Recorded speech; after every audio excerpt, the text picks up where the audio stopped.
अच्छा वो मर गई, इसने जो जीवन जिया है ना उसे दोबारा नहीं जीना।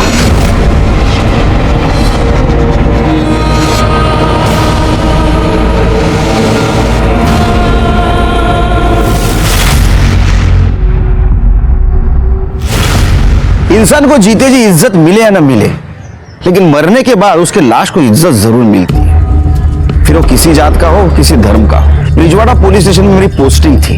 उस वक्त एक औरत की मौत हो गई। मैंने देखा लोग उस पर थूक रहे हैं, उसको छड़ी से मार रहे हैं। ये उनकी नवरंगी प्रथा थी, नवरंगी प्रथा। इसमें एक आदमी एक औरत को खरीद के लाता है, उसका मालिक बनता है और उस पर शारीरिक और मानसिक अत्याचार करता है। इतना ही नहीं तो पैसों के लिए वो उसका सौदा भी करता है। ये प्रथा अपने सरकार ने गैर कानूनी मानकर बंद कर दी थी, लेकिन आज भी ये प्रथा कई जगह छुप छुप के चलती है। और आश्चर्य की बात तो ये है कि उस आदमी की पत्नी इस प्रथा को मान्यता देती।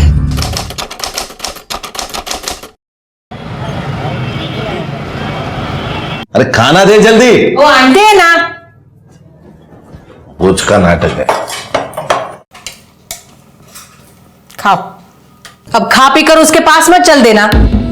तू रोज रोज जाता है ना, मुझे जरा भी पसंद नहीं है। शांति से खाने देगी क्या? तो खाना, मैंने कहा मना किया है।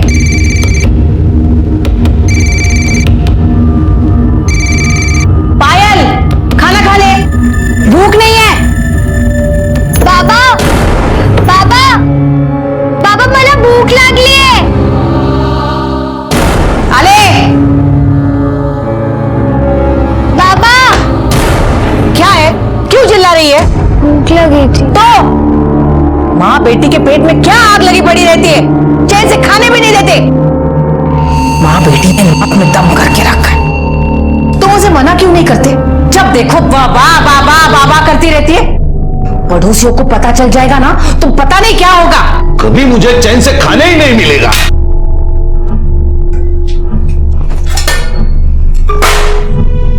माँ बेटी को खाना चाहिए, बस सबको खाना चाहिए। उठा, चल निकल निकल।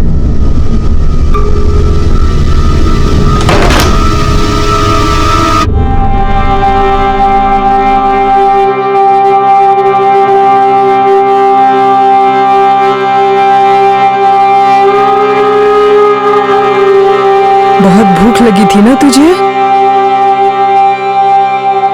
आई, मुझे ना स्कूल में आधी छुट्टी के बाद ही भूख लग जाती है। तो काकी को बोल ना कि 2 वक्त का खाना तो दिया करे।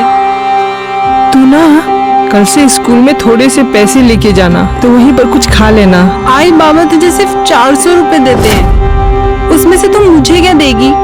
नहीं, मुझे अच्छा नहीं लगेगा। तू पढ़ लिख कर खूब बड़ी औरत बन जा, फिर सब ठीक हो जाएगा। हाँ काशी,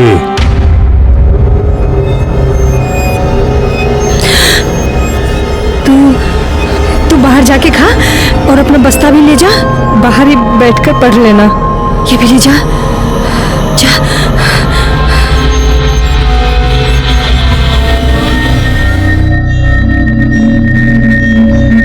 वृंदा,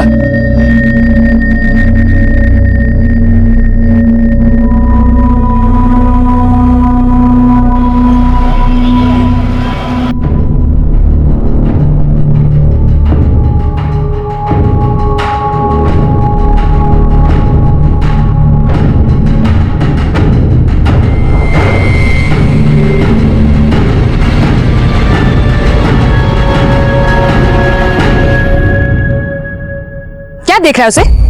लट्टू बनकर उसके पीछे घूमता क्यों रहता है? मेरी परवाह तो है नहीं तुझे। तू भी ना कुछ भी बोलती रहती है। हाँ, बोलती रहती हूँ, पर तू सुनता क्यों नहीं? क्यों उसके पीछे घूमता रहता है? ये बात सुन। गणपत बाबू आज रात्रि आ, आपका काम हो जाएगा।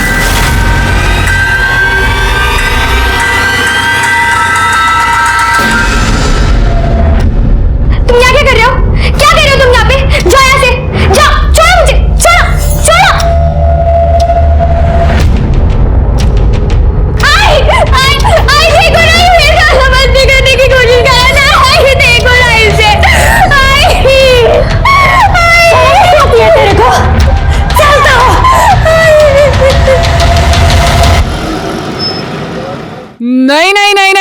हम नहीं रखेंगे यहाँ पर। अरे जिसकी माँ नवरंगी हो उसकी बेटी भी तो ऐसी ही होगी। हम नहीं रखेंगे। अरे कुछ इज्जत है हमारी यहाँ पर समाज में। ये मत भूल कि तेरे पति को पढ़ा लिखा कर इस लायक बनाने के लिए बाबा ने मेरे को उस परेश के हाथ बेचा था। ये जो तू इज्जत की बात कर रही है ना, वो मेरे पैसों के दम पर है। इसीलिए इसका कर्ज तो चुकाना ही होगा। 200-400 रुपया इसका बाप मेरे को देता है, वो सब मैं तेरे को दूंगी। बस मेरी बच्ची को अपने पास रख ले।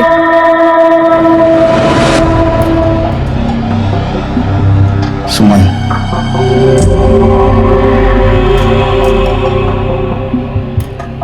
सुमन, अरे इतनी परेशान क्यों हो रही हो?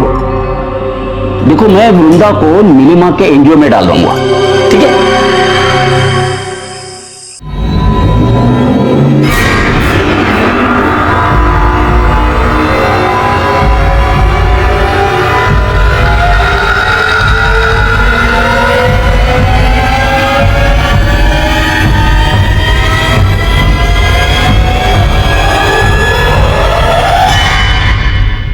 ये मेरी बहन की बेटी है वृंदा।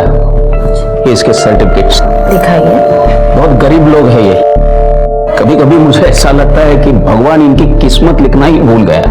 भगवान अगर किस्मत लिखना भूल गया है तो इंसान को अपनी किस्मत खुद लिखनी चाहिए। और इसके मार्क्स तो बहुत अच्छे हैं, पढ़ने में भी बहुत अच्छी है। खूपच छान आहेस तू परीक्षेमध्ये वगैरे मार्क घेतले।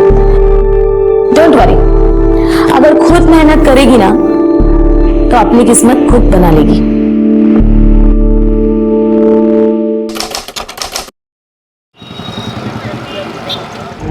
आई तेरी बहुत याद आ रही है। तू गप्पो बस। हाँ, क्या है तेरा बार बार का? मेरा ना यहाँ बिल्कुल मन नहीं लगता है।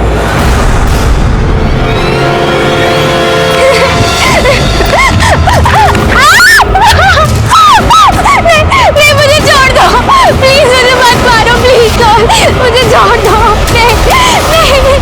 नहीं।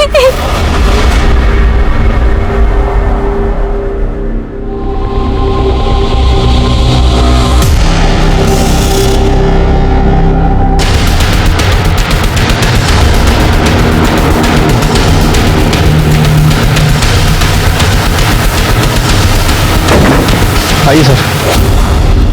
लड़की की बॉडी है सर, 18 से 20 साल की लगती है और ये चेहरे को पत्थर से कुचला गया। बुरा मर्डर वेपन सर। सिर के इसके ऊपर उंगलियों के निशान मिलना भी बहुत मुश्किल है, लेकिन फिर भी फॉरेंसिक के लिए भेज दो उसको। सर ये यहाँ से निकल रहा था, इसी ने हमें बताया बॉडी पड़ी। आसपास देखो कुछ मिलता है क्या? सर ये बैग मिला है। चेक करो इसमें क्या है। सर ये मोबाइल मिला है। उसको टेक्निकल टीम के पास भेज दो। Sir identity card. प्रकाश सामाजिक संस्था।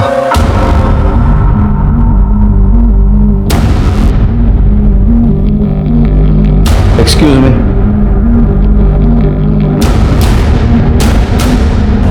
जी सर। ये वृंदा यहाँ पढ़ती है? हाँ, आज नहीं आई, लेकिन इसकी आईडी आपके पास कैसे आ गई? हमें एक लड़की की लाश मिली है, उसका चेहरा पत्थर से कुचला गया है। हमें शक है कि वो लाश वृंदा की है। जी, वृंदा रहती कहाँ है? उसकी माँ यहाँ पास के गांव में ब्रिंजवाड़ा में रहती है और वो कुछ 3-3.25 महीने पहले से वो दीपांकर, उसके मामा, उनके घर में रहती थी। ये मामा कहाँ रहते हैं?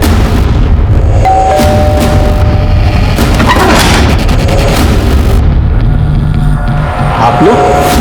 तो आप है वृंदा के मामा दीपांकर? जी। वृंदा कहाँ है? वृंदा तो कल दोपहर को अपनी आई के पास गई है। क्या बात है? उसको जरा फोन लगा।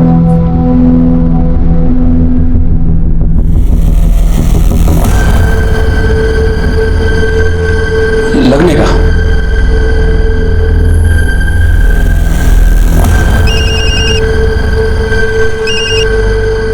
हेलो। हेलो काशी, वृंदा को फोन दे। नहीं दादा, यहाँ तो नहीं आई। वहां पहुंचे नहीं? ठीक है दादा दादा वृंदा अपने घर नहीं है। हमें एक लाश मिली है, उसका चेहरा पत्थर से कुचला गया है। हमें शक है कि ये लाश वृंदा की है।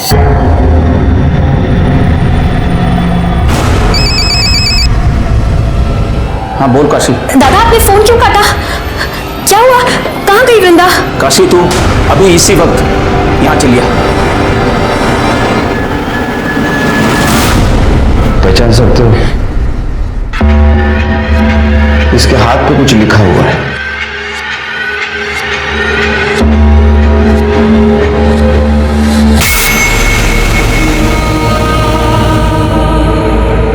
तो कुछ चीजें भी मिली है।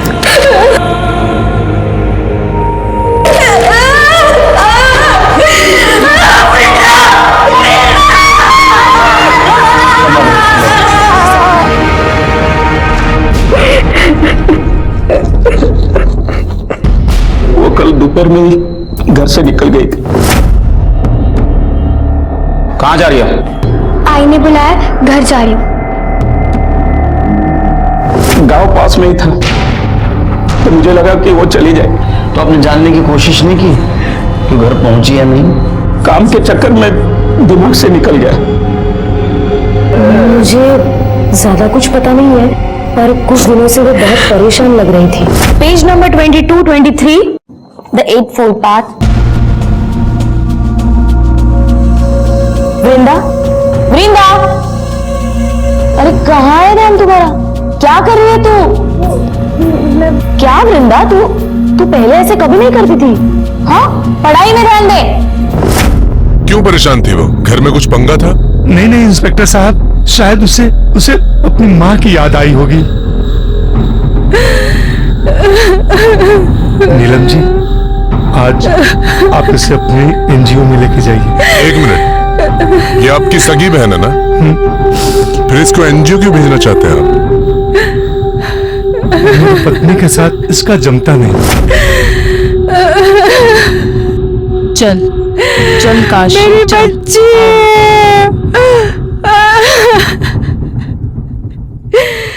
कमाल है शिरके, इसकी सगी बहन की ये हालत है फिर भी इसको अपनी पत्नी की पड़ी है। ये प्रॉब्लम क्या है देखना पड़ेगा। ये वृंदा का किसी के साथ झगड़ा बिगड़ा था? नहीं साहब, वृंदा का किसी के साथ कोई झगड़ा नहीं था। घर में सब कुछ ठीक चल रहा था उसके? नहीं साहब, कुछ भी ठीक नहीं चल रहा था। दीपांकर की बीवी उसे बिल्कुल भी पसंद नहीं करती थी। और करती भी कैसे साहब, वो एक नवरंगी की बेटी थी और ये उसको अपने घर में लेकर आए थे। नवरंगी कौन? साहब, वो जो उनकी आई है, वो बिना शादी के एक आदमी के साथ रहती थी। यहाँ पे सबको पता चल गया। लेकिन ये बात पता कैसे चली? साहब, वो दीपांकर का जो बेटा है ना गोपाल, उसका दोस्त अमन, उसकी आई ने बताया सबको। हाँ, मेरे को गोपाल ने बताया था। उस दिन मैं नशे में था तो आई के सामने गलती से बोल दिया। मैंने मेरी आई को बताया और मेरी आई ने पूरे मोहल्ले को बता दिया। अरे साहब, हम उसे यहाँ क्यों रहने देते? हमें नहीं रहने देना था। और वैसे भी सबको पता चला, तब से लड़के उसकी ताक में बैठे रहते थे। अरे ओ हीरोइन,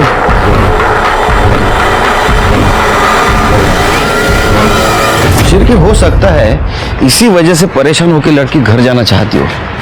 रास्ते में उसके साथ किसी ने रेप किया, उसको मार दिया। ये पोस्टमार्टम रिपोर्ट कब तक आएगी? कल सुबह तक आ जाएगी सर। एक काम करो, बस स्टैंड और ऑटो रिक्शा स्टैंड पे देखो किसी ने वृंदा को देखा था क्या।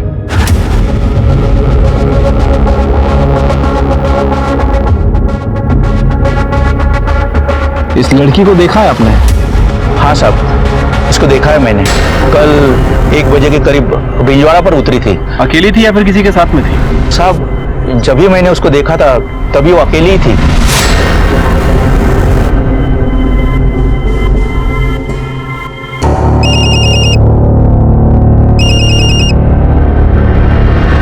हेलो हेलो काशी, अरे कहाँ है तू? बिना बताए कहाँ चली गई? अरे किसी को लाया था मैं।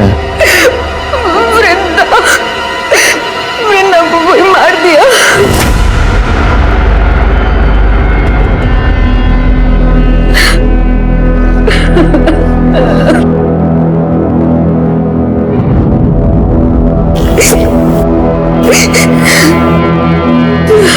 वो कुछ खाना नहीं खा रही है। उनकी बेटी की मौत हुई है ना, बहुत दुखी है वो।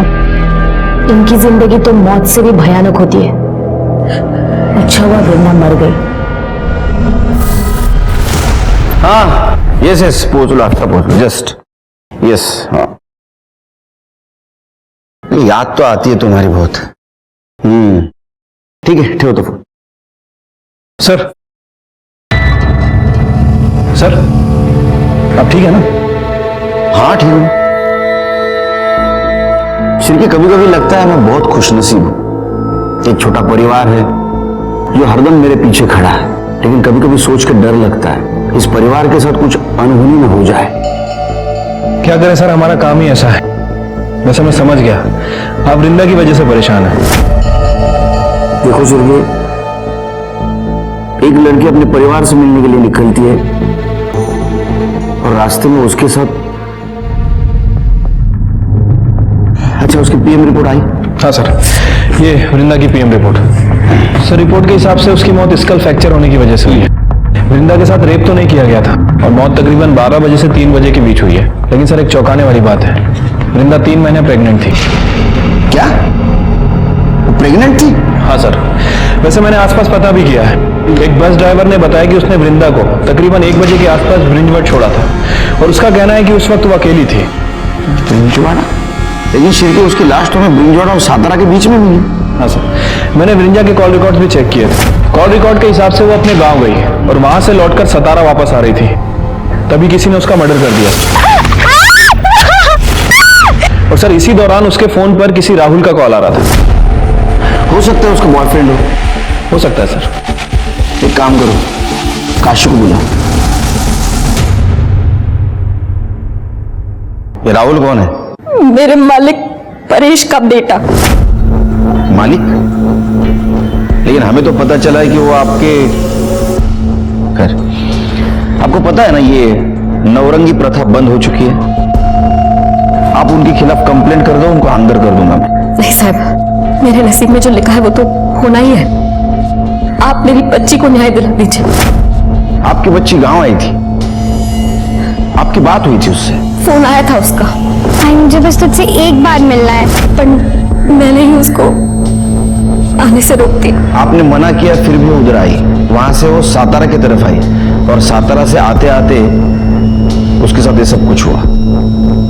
मुझे लगता है कि उसके पेट में जिसका बच्चा था उसने उसको मारा है।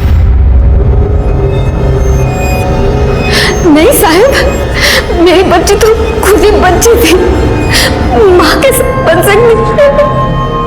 उसने आपको बताया नहीं था? नहीं साहब, आप ये क्या कह रहे हो? वो तो ठीक ठाक दिख रही थी। मुझे बताया था। एक 16 साल की लड़की मां बन रही थी, ये तो साफ था कि उसके साथ रेप हुआ है। तुम्हें पता था, तुमने घर वालों को क्यों नहीं बताई? उसने मुझे रोक दिया था सर। वो पहले अपने आई से बात करना चाहती थी। बच्चा किसका था? ये नहीं बताया उसने मुझे। राहुल राहुल राहुल का ही होगा। उसने मेरी बच्ची के साथ गंदी हरकत करने की कोशिश की थी। देखो ना, देखो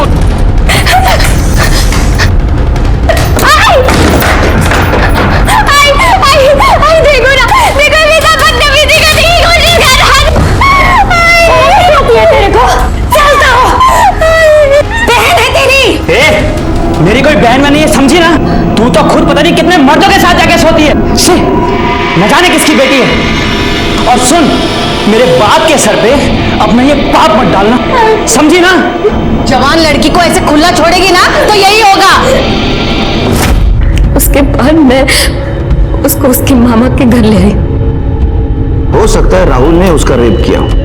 राहुल को पता चला होगा कि वो उसके बच्चे की मां बनने वाली है, इसलिए राहुल ने उसको बहला फुसला कर गांव बुलाया, उसको मॉलेस करने की कोशिश की और उसको मार दिया। एक 16 साल की लड़की जिसको जिंदगी में कुछ भी नहीं मिला था, अपने बाप का नाम भी, उससे उसकी जिंदगी भी छीन ली गई। वृंदा को बहुत निर्मम तरीके से मारा गया था। क्या वो किसी के बच्चे की मां बनने वाली थी इसलिए उसको मार दिया?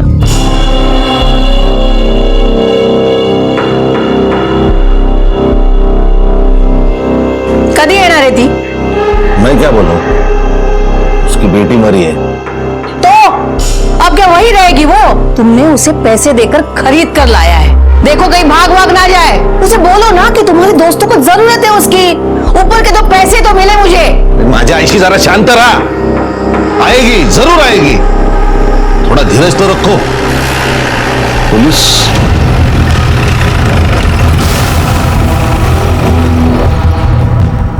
साहब, आप यहाँ? राहुल से बात करनी है। मैं ही राहुल हूँ। क्या किया है मेरे बच्चे ने? उसने वृंदा का रेप करने की कोशिश की है। क्या? बिल्कुल नहीं, बकवास है ये। और मुझे पता है, ये आपको काशी ने बोला है ना। जिस थाली में खाती है उसी में छेद करती है। मेरे बच्चे पे इल्जाम लगा रही है वो। साहब, आप ये क्या कर रहे हैं? मेरे बच्चे ने कुछ नहीं किया है, सब गलतफहमी है। सही क्या है, गलत क्या है, आपने बोलने की जरूरत नहीं। अगर काशी ने आपके खिलाफ कंप्लेंट कर दी ना कि आपने उसको नवरंगी बना के रखा था, अभी अंदर कर दूंगा। हमें शक है इसने वृंदा के साथ रेप करने की कोशिश की, उसके पेट में इसका बच्चा था, इसलिए इसने उसको मार दिया। नहीं आई मैं तो घर पे था ना। हाँ। तेरा डीएनए करना पड़ेगा। सिरके पता करो आसपास वृंदा का किसी के साथ पंगा था क्या। चलो साहब छोड़ दो, बच्चे ने कुछ नहीं किया साहब। हमें नहीं पता वो नौरंगी है, हम तो उसे नौकरानी ही समझ रहे थे। एक दो बार गणपत भाव यहाँ आके तमाशा करके गए थे, तभी मुझे लगा कि कुछ तो पंगा है। अरे दरवाजा खोल, देखा दरवाजा खोल तो मैं दरवाजा तोड़ दूंगा। क्या है, तेरे को कुछ करने का है ना, तो अंदर चल। अरे छम्मो, मेरे को तू नहीं चाहिए, तेरी बेटी चाहिए, बेटी। खबरदार, हाँ, तू उधर खड़े खड़े अपनी जान भी दे देगा ना, तो भी मैं ऐसा होने नहीं दूंगी। काशे, काशे। अरे मुझे तो लगता था कि वो धंधा करती थी, गरीब है ना सर, तो पेट के लिए तो कुछ भी करेगी। वैसे गणपत कौन है? वो परेश की बीवी तुलसी है ना, उसी के गांव वाला है वो। तुलसी।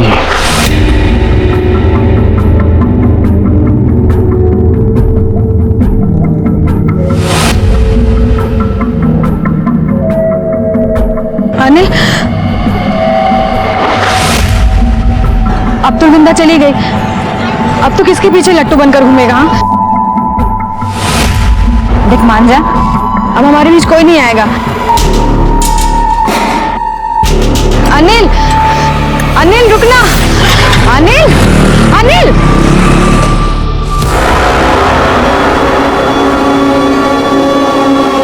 चल निकल। लेकिन अरे छोड़ो। चल निकल मेरे घर से, चल निकल, निकल मेरे घर से। आस्तीन का सांप है तू। तुझे और तेरी बेटी को मैंने इतने अच्छे से रखा, और तूने क्या किया? हाँ, पलट कर मुझे ही काट लिया। मेरे बेटे को फंसाएगी, मेरे बेटे को। निकल मेरे घर से। रुक, अरे क्या पागल हो गई क्या? घर से निकालेगी तो खाएगी क्या, जाएगी क्या वो? जहन्नुम में जाए, और वहां भी कोई रखने वाला ना हो ना, तो जाए जाकर मर जाए मेरी बला से। तूने इसे खरीद कर लाया, मेरे सिर पर बिठाया, लेकिन अभी बस चल बाजू हो जा। तुलसी रुक, अरे छोड़ उसे। निकल, देख मत यहाँ पे, चल।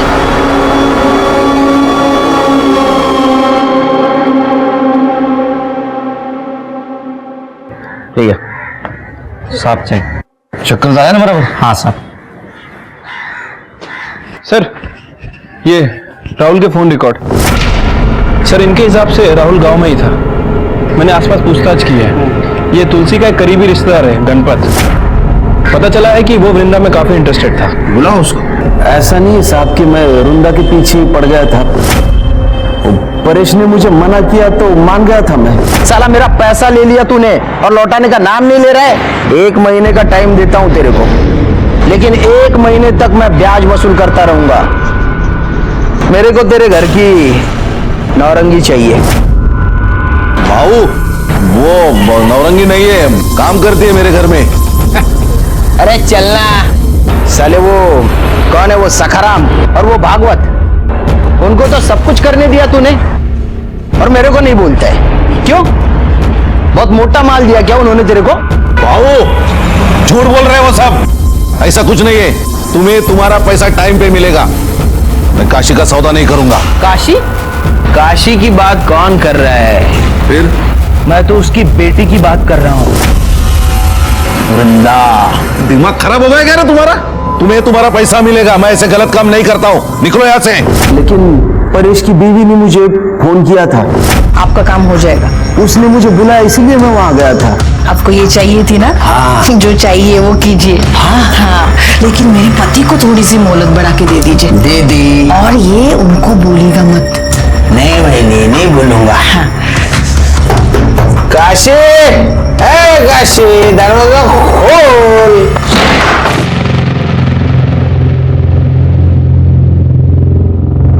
वृंदा आ जा बेटा, चल मेरे साथ आ जा। किधर चल? मेरे को ये चाहिए। हाँ? वृंदा।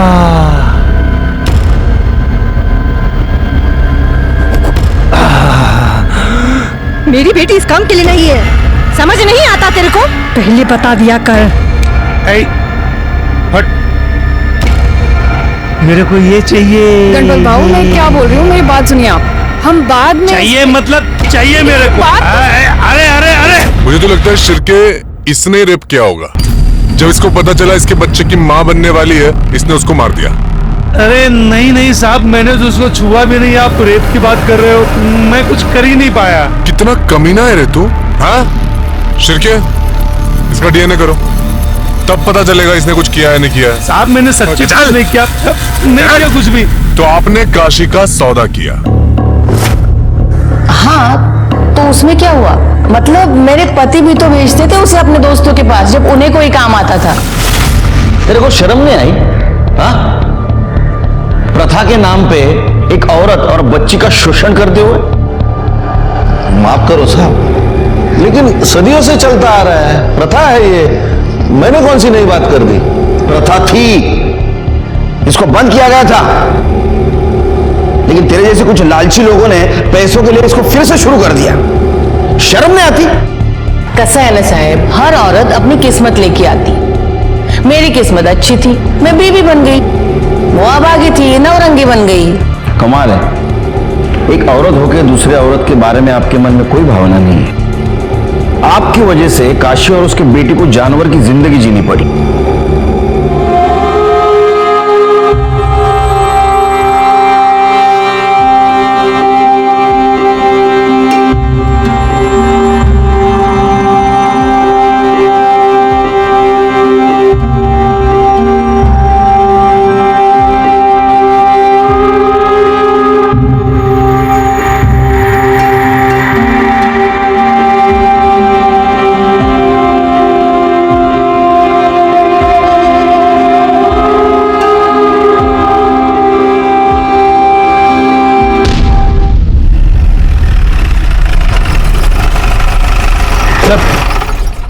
ये राहुल और गणपत की डीएनए रिपोर्ट। सर रिपोर्ट के हिसाब से इन दोनों का ही डीएनए है। वृंदा के पेट में जो फीटस था उससे मैच नहीं करता। लेकिन सर एक अजीब बात है, इनमें से एक डीएनए तो वृंदा का है, लेकिन जो दूसरा डीएनए है वो वृंदा से 25% मैच करता है। इसका मतलब वृंदा के साथ जिसने गलत काम किया है उसके ब्लड रिलेशन में था। या तो वो परेश की तरफ से हो सकता है या तो काशी की तरफ से। नेशनल क्राइम रिकॉर्ड ब्यूरो 2013 के एनुअल रिपोर्ट के हिसाब से 2012 में लगभग 24,923 रेप केसेस हुए, जिसमें से 24,470 केसेस में विक्टिम अपराधी को जानता था, अपराधी विक्टिम को जानता था। मतलब 98% रेप केसेस में जान पहचान वाले इन्वॉल्व थे। ये सोच के बहुत बुरा लगता है कि इंसान भरोसे का कितना गैर फायदा लेता है। तो क्या आप मेरी, तुम्हारी, हम सबकी बहू बेटियां भी हमारे बीच भी सुरक्षित नहीं है? वृंदा के फीटस डीएनए रिपोर्ट से ये पता चला था कि उसके बच्चे का बाप, उसकी माँ और उसके पिता, इनके ब्लड रिलेशन में का कोई है। ये क्या कह रहे हैं इंस्पेक्टर साहब? हाँ? इंस्पेक्टर साहब, मैंने वृंदा के साथ कोई गलत काम नहीं किया है। आप ऐसा गंदा इल्जाम मुझ पर नहीं लगा सकते। ए मामा, इल्जाम नहीं, सच है। हमने परेश से पता किया है, उसका कोई भाई नहीं है। अब बचा तेरा डीएनए, जो वृंदा के डीएनए से 25% मेल खाता हो। डीएनए टेस्ट करना होगा तेरा। ये रहा तेरा डीएनए रिपोर्ट। वृंदा तेरे बच्चे की मां बनने वाली थी। शर्म नहीं आती तेरे को? हाँ, अपने भांजी के साथ ये सब कुछ करते हुए? क्या करूं इंस्पेक्टर साहब, मेरी बहन उसे मेरे सर पर पटक कर चली गई। धीरे धीरे वो मुझे अच्छी लगने लगी। 2 दिन के लिए मेरी बीवी मायके चली गई थी। उस वक्त मैंने उसके साथ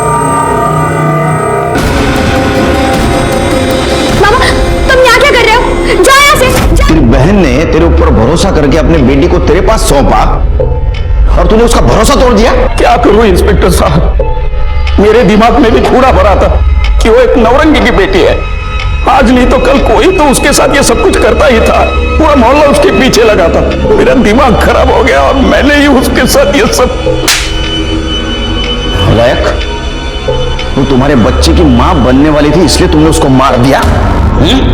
और इतना ही नहीं, लोगों को ऐसा लगे कि जाते वक्त उसको किसी ने मॉलेस्ट करने की कोशिश की और उसी ने उसको मार दिया, इसलिए तुमने उसकी सलवार उतार दी।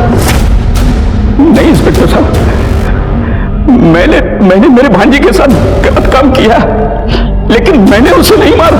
करड़े, इसकी खाल उधेड़ दो। सच बोलना चाहिए ये। मैं सच कर रहा हूं इंस्पेक्टर साहब। इंस्पेक्टर साहब सुनिए ना, इंस्पेक्टर बोलेगा ही बोलेगा। क्या लगता है सर? ये तो 99% लगता है शिरके इसी ने किया होगा। लेकिन अगर 1% भी मान ले इसने नहीं किया है तो?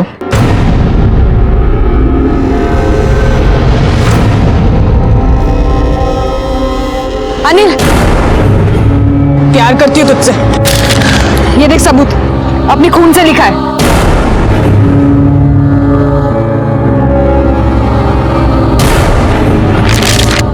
साइको है तू? क्या किया तूने? देख तू मेरे सामने बार बार मत आया कर। निकल यहाँ से, तू निकल। प्यार करती तो भाव खाता है। कि देख मैं भाव नहीं खा रहा हूँ, मैं तुझसे प्यार व्यार नहीं करता, समझी? तू निकल ना यहाँ से, मेरी माँ निकल। देख अनिल, तू ठीक नहीं कर रहा है। मुझे पता है तूने वृंदा को मारा है और मैं सबको बता दूंगी। तेरा दिमाग खराब है? धोखा फिर ले तुझा। देख मैंने किसी को नहीं मारा है, लेकिन ये सब नाटक तू करती रहेगी ना तो एक दिन पक्का मार दूंगा मैं तुझे, समझी? पागल कहेगी। दोबारा दिखना मत मुझे वापस। अनिल!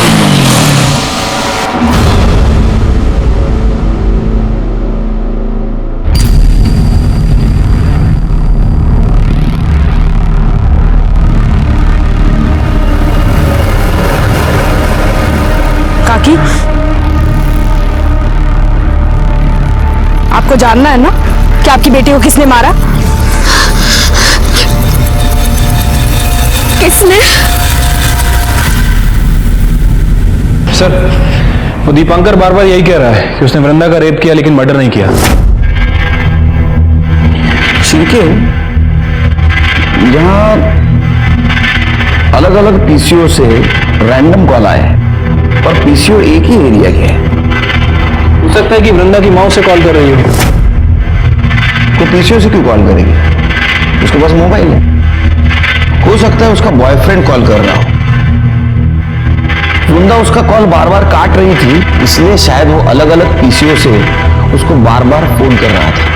लेकिन सर बॉयफ्रेंड का एंगल कोई सामने नहीं आया और मैं वृंदा के स्कूल में भी पूछताछ की है, वहां भी ऐसा कुछ पता नहीं चला है। सर वैसे मेरे दिमाग में एक बात आ रही है, ये वृंदा अपने मामा के बच्चे की मां बनने वाली थी। हो सकता है कि बदनामी से बचने के लिए और इन सब झंझटों से छुटकारा पाने के लिए काशी ने ही वृंदा का मर्डर कर दिया।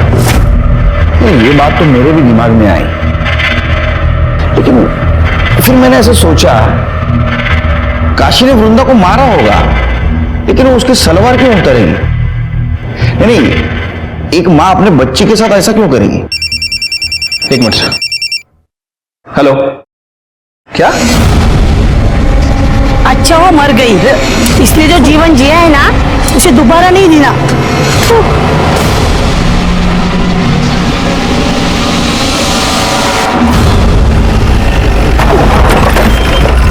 अरे क्या चल रहा है? चलो चलो पीछे, चलो पीछे। क्या कर रहे हो तुम लोग? उसको इज्जत नहीं दी, कम से कम उसके बॉडी के साथ तो मत करो ऐसा।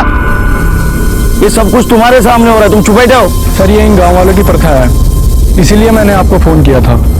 प्रथा? हमारी भी एक प्रथा है, जब कोई ऐसा कॉम्प्लिकेटेड केस होता है ना, हम हमारे पुलिस स्टेशन में ट्रांसफर करवा लेते हैं। ठीक है, चलो केस आपल्याकडे घ्या।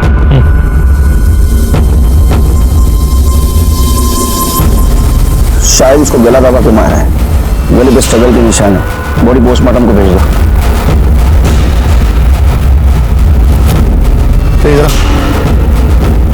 तुम कहाँ थे ये सब कुछ हुआ तो? बाहर था मैं, अभी अभी आया। अरे बाहर कहाँ? पूना।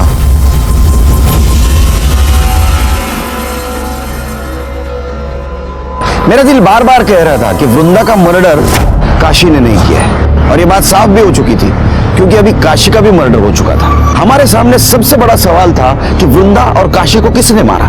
सर मैंने वृंदा की कॉल लिस्ट चेक की, उसमें एक ऐसा नंबर है वो पीसीओ के आसपास रहता है और वो किसी अनिल का है। अब उसकी कई बार कॉल लोकेशन सातारा की दिखाई दी है। ले गया उसको। ठीक है सर। सर ये काशी की पीएम रिपोर्ट। सर रिपोर्ट के हिसाब से उसकी मौत गला दबाने की वजह से हुई है और मौत दोपहर 1 बजे से 4 बजे के बीच में हुई है। काशी के नाखूनों में किसी के स्किन के ट्रेसेस मिले हैं और सर वो परेश, उसने हमसे झूठ बोला था। तुम कहाँ थे ये सब कुछ हुआ तो? पूना। वो पूना में नहीं था बल्कि गांव में ही था।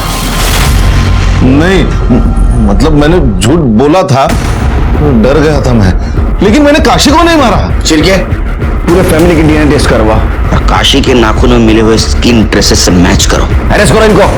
हम लोगों ने काशी को नहीं मारा। आपको जानना है ना कि काशी और वृंदा को किसने मारा? मैं बताती हूँ, उस अनिल ने मारा है। अनिल? अनिल क्यों मारेगा? अनिल वृंदा के पीछे पड़ा हुआ था और ये बात काशी काकी को मैंने कल ही बताई थी। उसने कुछ किया होगा। नहीं साहब, मैंने कुछ नहीं किया साहब, मैंने किसी को नहीं मारा साहब। नाटक मत कर। वृंदा को तू ही फोन करता था ना पीसीओ ऊपर से? जी साहब। सातारा तू ही मिलने जाता था ना? हाँ साहब, उससे बहुत प्यार करता था इसलिए मिलने जाता था। मेरा बिल्कुल मन नहीं लग रहा है यहाँ पे। वृंदा, वृंदा मेरी बात तो मान ले, मैं सच में तुझसे बहुत प्यार करता हूँ। वृंदा सुन ना मेरी बात। आप मुझे परेशान करना बंद कीजिए। वृंदा क्या सच में तुम मुझसे प्यार नहीं करती? तुम्हारे दिल में मेरे लिए कुछ नहीं है? कैसे हो सकती है? मैं जानती हूँ कि पायल आपसे प्यार करती है। मैं अपनी बहन के साथ गलत होते हुए कैसे देख सकती हूँ? आप प्लीज मुझे माफ कर दीजिए। मैंने सच में कुछ नहीं किया, मैंने वृंदा को नहीं मारा। चुप चुप। तूने वृंदा को मारा है। तू वृंदा से प्यार करता था और जब ये बात तेरे को पता चली कि वो किसी के बच्चे की मां बनने वाली है, तूने उसको मार दिया और ये बात पायल ने अपनी मां काशी को बताई। आपको जानना है ना कि आपकी बेटी को किसने मारा? काशी ने तेरे को अपोज किया, इसलिए काशी को भी तूने मार दिया। और सुन, जहां काशी की बॉडी मिली है ना, वहां तू आधा घंटा पहले मौजूद था। तेरा मोबाइल लोकेशन दिखाता है। हाँ साहब, मैं वहां गया था। फिर? लेकिन काशी भाई ने मुझे वहां बुलाया था।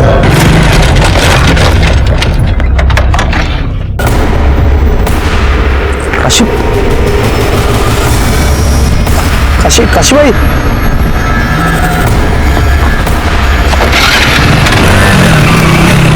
मैंने कुछ नहीं किया साहब, मैंने वृंदा को नहीं मारा, मैंने किसी को नहीं मारा साहब। साहब, मैं वृंदा से शादी करने वाला था, मुझे पता था कि वो मां बनने वाली है। उसकी कोई गलती नहीं थी साहब, उसके साथ रेप हुआ था। ये तुझे कैसे पता? मिली ताई ने मुझे बताया साहब। सब वो चाहती थी कि मैं उसके साथ शादी करके उसको एक नई जिंदगी दूं। जी मैं जानती थी अनिल को, बहुत अच्छा लड़का है। वो वृंदा से शादी करना चाहता था। लेकिन वृंदा तो नाबालिग थी। हाँ मुझे पता है, लेकिन कम से कम अनिल से शादी करके उसकी जिंदगी तो सवर जाती। क्योंकि ये परेश है ना, ये बहुत ही घटिया इंसान है सर। मुझे तो लगता है कि उसी ने काशी को मारा है, क्योंकि वृंदा के मरने के बाद वो काशी के ऊपर प्रेशर डाल रहा था कि वो उसे एक बच्ची दे दे, फिर वो इस बच्ची को नौरंगी बनाकर बेच सके। मुझे ये सब कुछ खुद काशी ने बताया था। तुम काशी से मिली थी? नहीं, उसका फोन आया था। मैंने काशी को बोला था एक लड़की चाहिए करके। हालत बहुत खराब है ना साहब, और बुढ़ापे के लिए भी कुछ जोड़ के नहीं रखा है। सोचा था लड़की बड़ी हो जाएगी तो उसे बेचकर पैसे कमा लूंगा। सीधा खड़ा है। इसलिए तूने काशी को मार दिया? नहीं साहब, नहीं मारा। काशी तो मेरी बात मान गई थी, मैं क्यों मारूंगा उसे? ये तो डीएनए करने के बाद ही पता चलेगा। इसका डीएनए कराओ।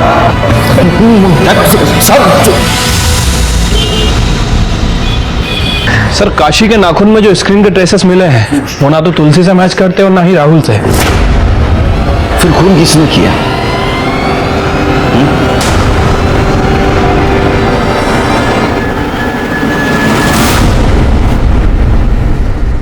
काशी की कॉल डिटेल्स दिखाओ मुझे फिर से। काशी, हाँ, ये रहे सर।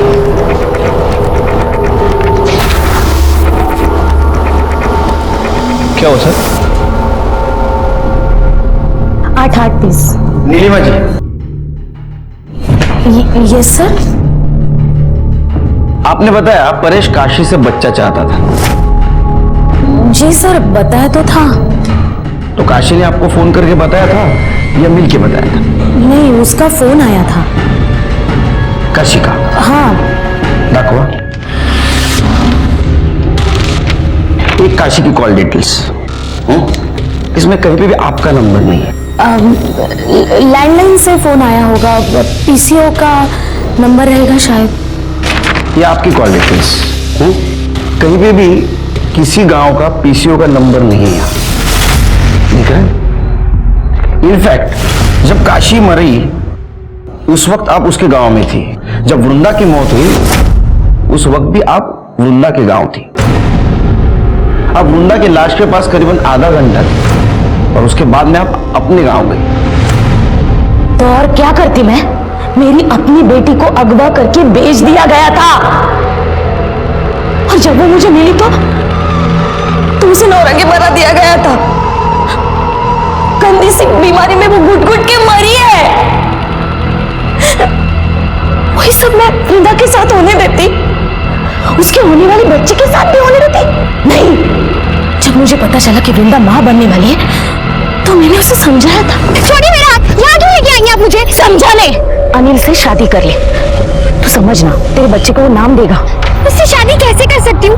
पायल उससे प्यार करती है और मैं इस बच्चे को पालूंगी। पालेगी?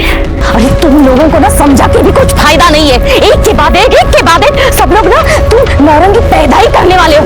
फिर तुमने उसकी सलवार उतारी ताकि पुलिस को लगे रास्ते में उसको किसी ने मॉलेस्ट करने की कोशिश की और उसको मार दिया। और तुमने काशी को भी इसलिए मारा। अनिल ने मुझे फोन करके बोला था कि पायल ने काशी को बताया कि अनिल ने वृंदा को मारा है। अनिल बहुत डर गया था। फिर मैं काशी के पीछे उसके गांव चली गई। अनिल ने मेरी बच्ची को मार डाला। वो तो तेरी लड़की से शादी करना चाहता था। ये सब तो परेश ने किया होगा। नहीं, परेश ने नहीं किया। बात करिए। वो तो उसको बेचना चाहता था। बेचना? उसको तो अभी भी मेरे से एक बच्ची चाहिए थी। तो कब बोलेगा कैसा? तू अभी क्या अभी मेरे साथ चल और पुलिस में कंप्लेंट कर दे। चल। नहीं, मैं नहीं जा सकती। क्यों? मुझे भी तो बच्चा चाहिए। तू क्या नौरंगी बनाने के लिए लड़की पैदा करेगी? नौरंगी नहीं, पर जीवन जीने के लिए सहारा तो चाहिए ना। मैं कैसे जिएगी? अगर किसी के बिना जी नहीं सकती ना तो तू मर जा। तुम लोगों को जरा भी तरस नहीं आता इस बच्चों पर? इतनी गंदी सी घटिया सी जिंदगी देते इन बच्चों को। हाँ, इनको तो मर जाना ही चाहिए। उनको सजा देने का अधिकार तुमको किसने दिया? तुमने गलत काम किया है, तुमको सजा जरूर मिलेगी। नीलिमा को काशी और उसकी बेटी वृंदा के कत्ल में सजा हुई। काशी और वृंदा का प्रथा के नाम पर शोषण हो रहा था और इसी में दोनों की मौत हो गई। क्या यह हमारे समाज के लिए दस्तक नहीं थी कि जब तक प्रथा और मान्यता के नाम पर हमारे समाज में रहने वाली महिलाओं का शोषण होता रहेगा तब तक हम हमारे समाज के औरतों पर होने वाले अपराध पर अंकुश नहीं लगा पाएंगे। देखते हैं हमारे आज के एपिसोड की दूसरी कहानी।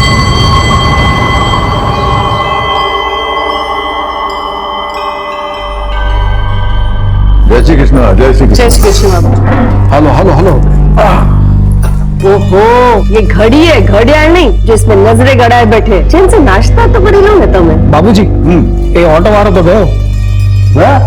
लेकिन उसको रोक के रखने के लिए बोला था ना, तो नीरज को डिलीवरी लेके भेजने गए। आज का दिन ही खराब है, जा यहाँ से जा। शू डिलीवर करूँ छे? और वो पन्नालाल सेठ के हीरे मुंबई में जवेरी बाजार में डिलीवर करने, वो नीरज को भेजने गए ना।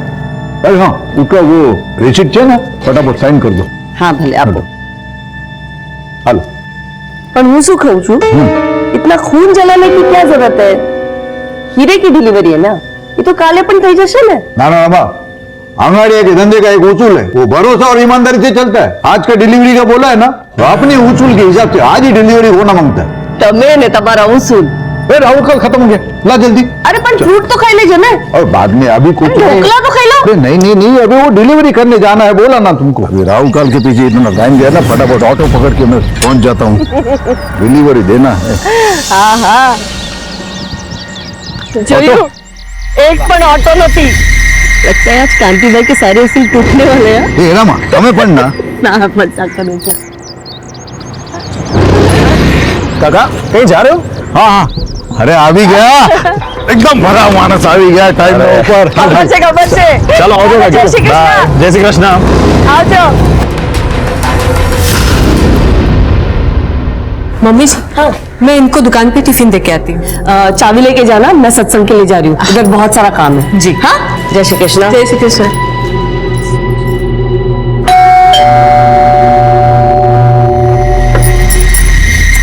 अरे हेतल, जय श्री कृष्ण। मम्मी जी, कितनी देर लगा दी तूने? मम्मी जी मैं तो पहले ही आ गई थी, बस बाबूजी के जाने का इंतजार कर रही थी। सब छोड़, डॉक्टर ने क्या बोला? माँ जी, डॉक्टर ने कुछ और टेस्ट कराने के लिए बोला है, थोड़े और पैसे लगेंगे। ठीक है जो करीब 5000। अले थैंक यू मम्मी जी। पागल।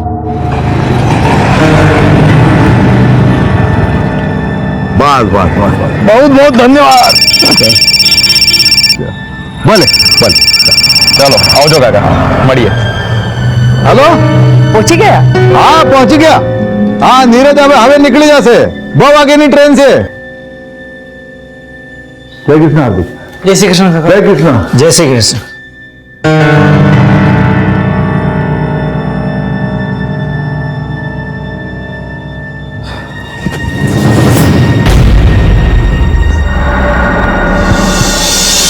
पाँचवा कह रहा है मिस बेटा? कल सुबह तक आ जाऊंगा माँ। ठीक है।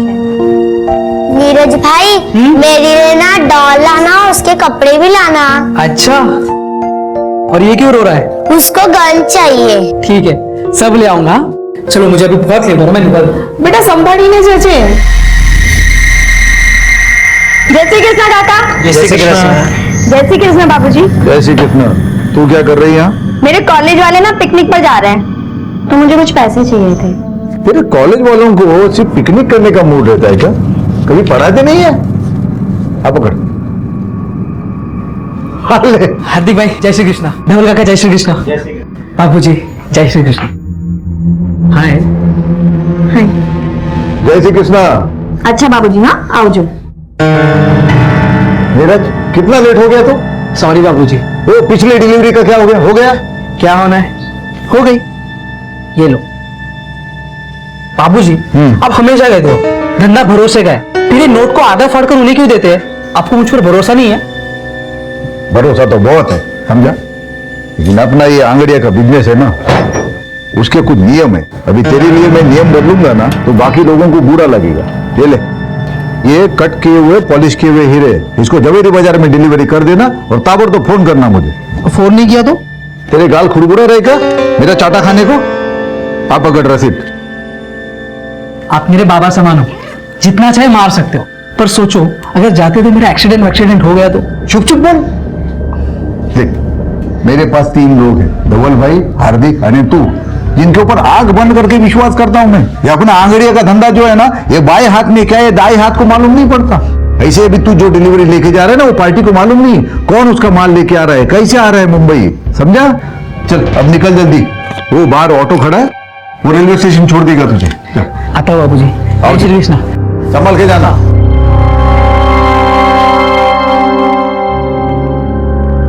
काका सूरज स्टेशन लेके चलो। हाँ ठीक से। एक काम करो, ट्रेन के लिए बहुत टाइम है। हाँ आप नवागम लेके चलो। अच्छा ठीक से। हाँ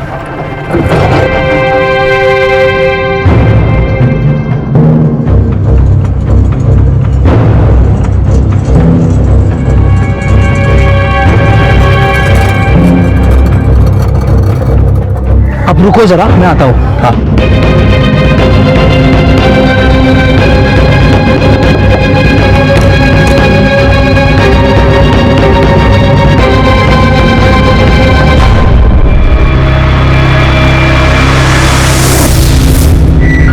भैया सूरज स्टेशन है।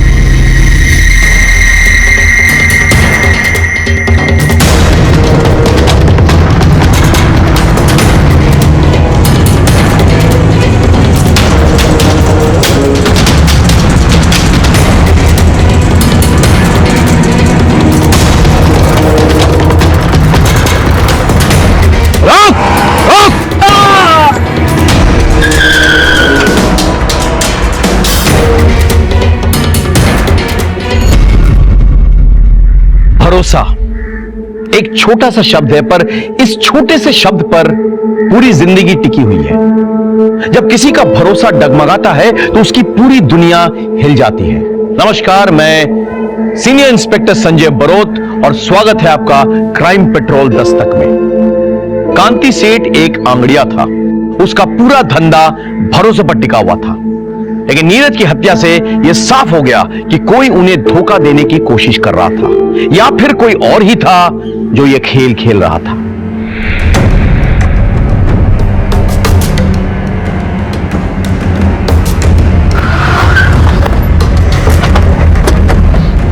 सर, 2 गोली मारी गई है। ऑटो वाला फरार है। हमने आसपास पूछताछ की है, लेकिन ना कोई आई विटनेस ना सीसीटीवी। और सर ये वॉलेट और ये आईडी कार्ड मिली है, नीरज नाम है सर। यार नीरज फोन के मुंह पर तो नहीं। एक गोली कंधे पे लगी है और दूसरी गोली छाती पे।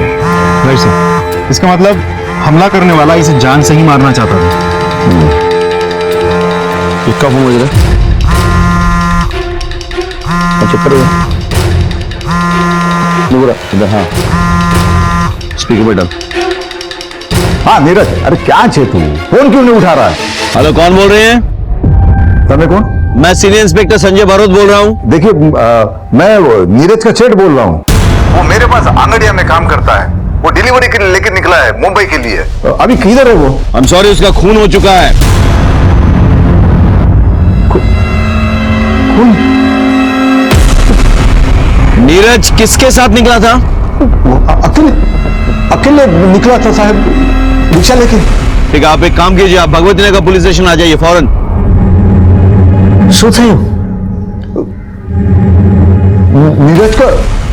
नीरज का किसी ने खून कर दिया।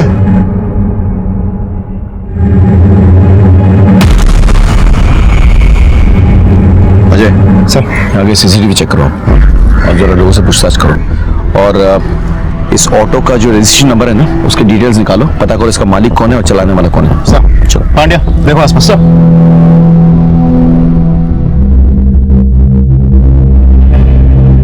खोलो।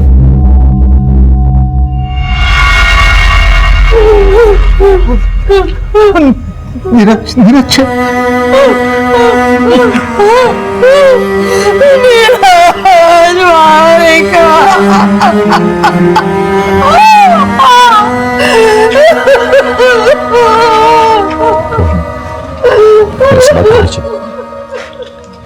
कहाँ जा रहा था? साहब वो हीरे की डिलीवरी देने जा रहा था। उसने किसी से कुछ कहा था इस बारे में? किसी को घर पे किसी से? हमें नहीं पता था साहब कि हीराप्पा नु काम करे छे। हमें तो ऐसा ही पता था कि वो एक कुरियर कंपनी में काम कर रहा है। आज इनकी वजह से और इनके धंधे की वजह से हमारा छोकरा ना जीव गया। अब चलिए वहां से, आइए। लूट और मर्डर का मामला लगता है। किस किस को पता था कि नीरज के पास हीरे हैं? बीजू तो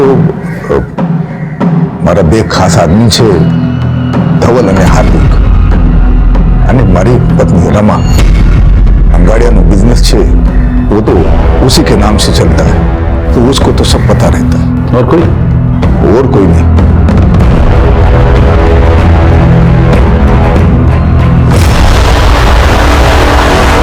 नहीं सर, हमने किसी को नहीं बताया। हमें શું કામ કોઈને बताविया? नहीं सर, कोई नहीं पढ़नी। हाँ साहब, इन लोगों ने कुछ नहीं किया। अब इतना भरोसा कैसे कर सकता है? अब ये हमारा धंधा जो है वो भरोसे और ईमानदारी पे ही चलता है। ये धवल भाई, हार्दिक हमारे पास बहुत सालों से काम कर रहे हैं, तो इनके ऊपर तो आंख बंद करके विश्वास करते हैं। आंख बंद करके चलने से ठोकर लग सकती है, याद रखिए। अब तो आंगड़िया बिजनेस की मालकिन है, आपको तो सब पता होगा। खबर तो बधी छे साहब, पर मालकिन कहीं नहीं। ये धंधा तो मेरे बापूजी का था। कागज में नाम जरूर है, पर कितने वर्षों थी तो मेरे पति संभाल रहे हैं धंधा। मैं किसी से क्या बात करूंगी? इस सिलसिले में तो मेरी किसी से मुलाकात भी नहीं होती। वो सब ठीक है, लेकिन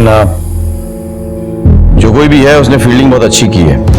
आपके खिलाड़ी के बारे में उसको पूरी जानकारी थी। हम अभी निकलते हैं, लेकिन आगे आपकी मदद की जरूरत पड़ेगी। क्या फटाफट ले आओ। सर, जहाँ नीरज का मर्डर हुआ था वहां आसपास हर जगह हमने चेक किया, लेकिन कोई सीसीटीवी लगा हुआ नहीं। अजय, बहुत प्लानिंग के साथ ये लूट और मर्डर किया गया है। किसी को अच्छी तरह से पता था कि नीरज के पास वो हीरे हैं। उसका ऑटो जब किसी सुनसान जगह पे पहुंचा तो उसे गोली मारकर वो हीरे निकाल लिए। सर, ऐसा भी तो हो सकता है इन सब में वो ऑटो वाला भी शामिल हो। करेक्ट, ढूंढो उसको मिलना बहुत जरूरी है। सब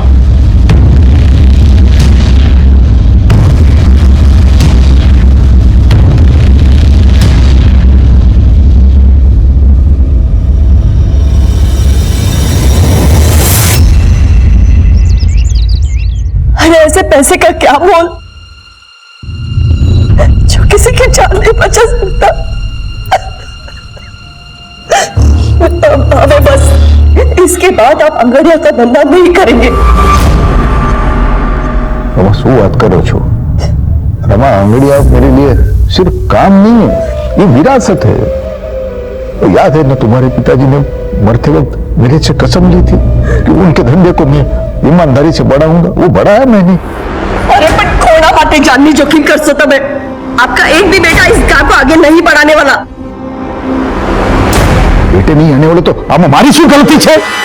मैंने कोशिश की थी बड़े बेटे को धंधे में लाने की। क्या किया उसने? गपला किया, नाम खराब किया मेरा। आस्तीन का साथ निकला वो। पर હું મારા નાના દીકરાને આ ધંધામાં નહીં લાવીશ। ये धंधा मेरे नाम पे है ना, तो धीरे धीरे ये धंधा मैं धवल और हार्दिक को सौंप दूंगी। पर इस धंधे की मनुष्यत मैं इस घर में नहीं आने दूंगी। मेरे को मेरा पैसा चाहिए। मारा हीरो शू? अरे मेरे 25 लाख का क्या होगा?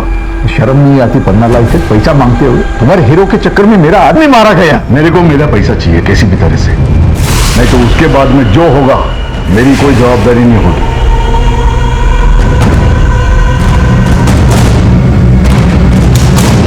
क्या नीरज के साथ किसी की दुश्मनी थी? कोई अफेयर? साहब, ये सवाल आप मुझसे क्यों पूछ रहे हो? सकता है किसी का उससे कोई झगड़ा हो गया हो और वो असल में नीरज को मारने आया हो, और मारने के बाद उसे लूट की शक्ल दे दी। मेरे बच्चे के पास तो ये घर को संभालने और अपने छोटे भाई बहन को संभालने के बाद समय ही कहाँ बचता था। बहुत जिम्मेदार बच्चा था मेरा, उसके लिए तो ये घर ही सब कुछ था। इंस्पेक्टर साहब, तुमने एक मानी सौगंध है, इंसाफ दिलाइए साहब, मेरे बच्चे को इंसाफ दिलाइए।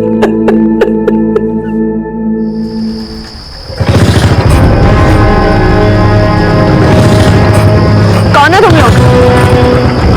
ये क्या कर रहे हो?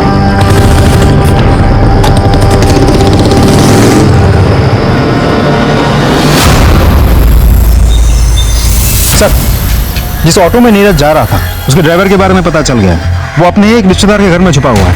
उठा के लें उसे। सर, रमा, हीरो की डिलीवरी के बारे में किसी को कुछ बताया था?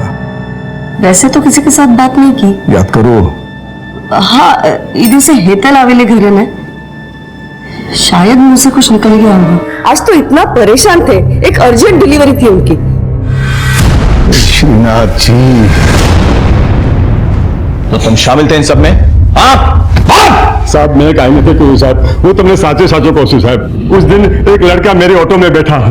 काका सूरज स्टेशन लेके चलो। लेकिन ट्रेन थोड़ा लेट था ना, तो बोला मेरे को दूसरे के घर पे जाना है, उधर मेरे को छोड़ो। एक काम करो, ट्रेन के लिए बहुत टाइम है, आप नवागाम लेके चलो। तो मैं तो उधर छोड़ा उसको, 15-20 मिनट में उसकी राह देखा, फिर वो आया, बोलता अभी मेरे सूरत स्टेशन ले चल। भैया सूरज स्टेशन लेना। फिर हम लोग रास्ते में आ रहे थे ना, तो किसी ने उसको मार दिया। किसके घर छोड़ा था तुमने उसे?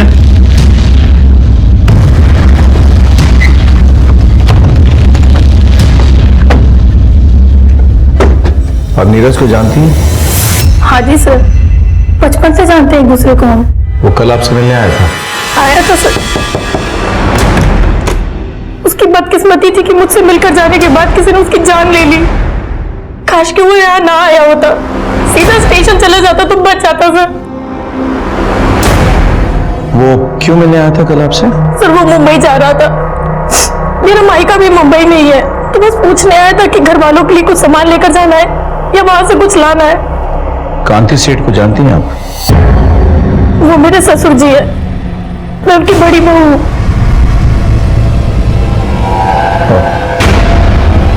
ठीक है हम चलते हैं, कांति सेठ से मिलकर आते चलो। हेतलની વાત एकदम સાચી છે સાહેब।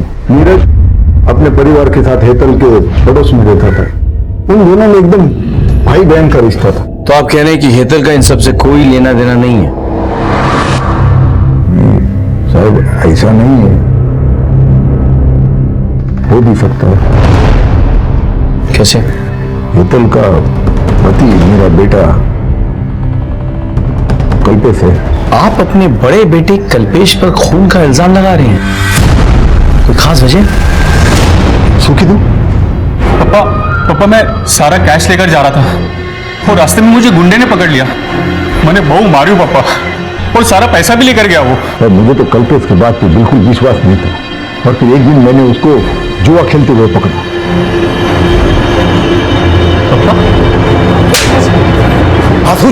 झूठ बोला तुम्हारे साथ है।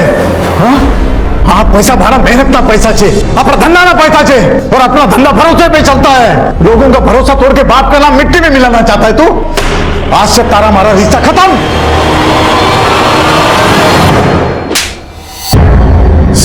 सर मैंने नहीं खबर सर, मैं मानता हूँ मेरे से एक बार गलती हुई है और उसकी सजा आज तक भुगत रहा हूँ सर, लेकिन वो साचो को इस बार मैंने कुछ नहीं किया सर। सच बोल सर, मैं सच बोल। इन मानिए देख अगर सच बोले मैंने कुछ नहीं किया साहब, मैं झूठ नहीं, झूठा सर प्लीज हॉस्पिटल चल सर।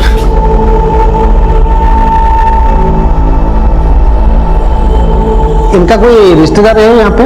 नहीं फिलहाल तो अभी कोई नहीं है। वैसे हुआ क्या डॉक्टर? ये माँ बनने वाली है।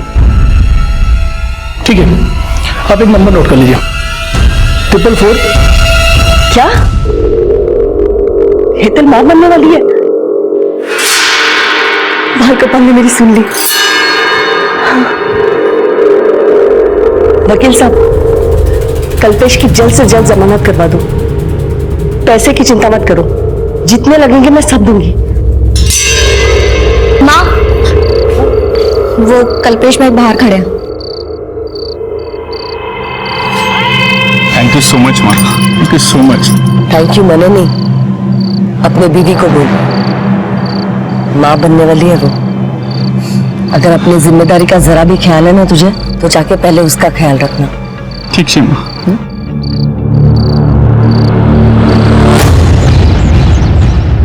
सर फॉरेंसिक डिपार्टमेंट ने आपको नीरज मर्डर केस की डिटेल्स मेल की है, मेल चेक कीजिए सर।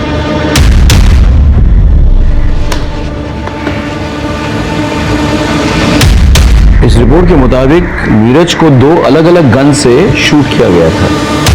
पहली गोली जो उसके शोल्डर पे लगी थी एक रिवॉल्वर से शूट किया गया था, और दूसरी गोली जिससे उसकी जान गई थी वो एक .22 कैलिबर पिस्टल से निकली थी, उसे पॉइंट ब्लैंक रेंज पे शूट किया गया था।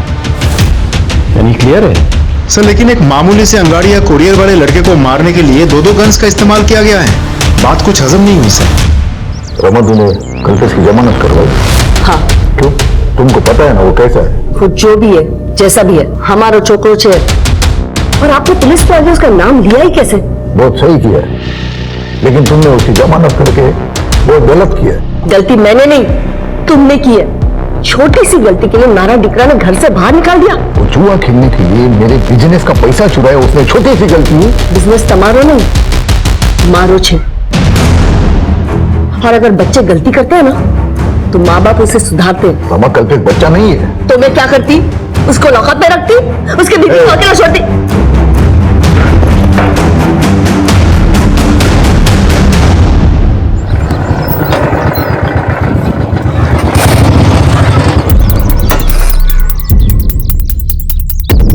क्या सेठ, क्या समझा था? अपने बाप का पैसा हजम कर जाएगा? पन्नालाल सेठ का पैसा वापस कर। तेरी बेटी का दुपट्टा, अभी तो ये दुपट्टा उतारा है। अगर पन्नालाल सेठ का पैसा वापस नहीं दिया ना तो अगली बार कुर्ता उतारूंगा, समझा?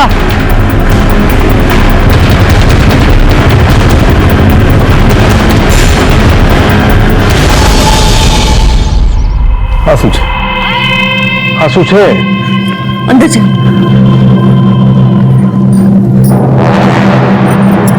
उसे कौचू, उसको सारे पैसे दे दो ना, झंझट खत्म हो जाएगी। आखिर अपनी बेटी का सवाल है। ये पन्नालाल की धमकियों से डर के मैं अपने धंधे के उसूल नहीं बदलूंगा, कभी नहीं।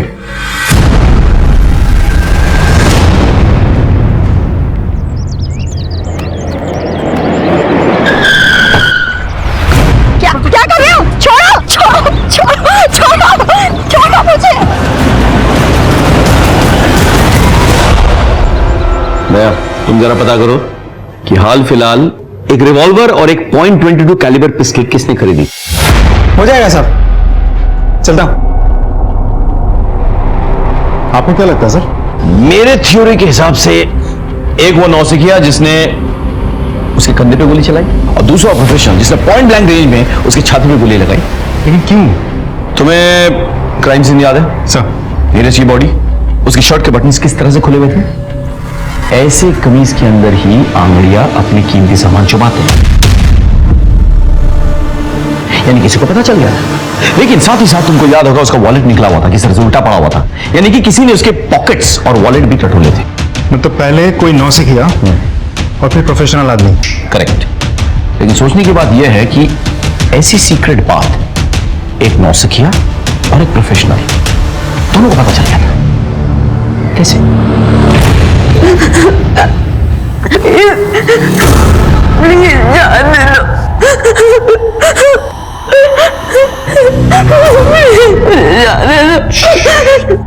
चुप बिल्कुल चुप। आने दो।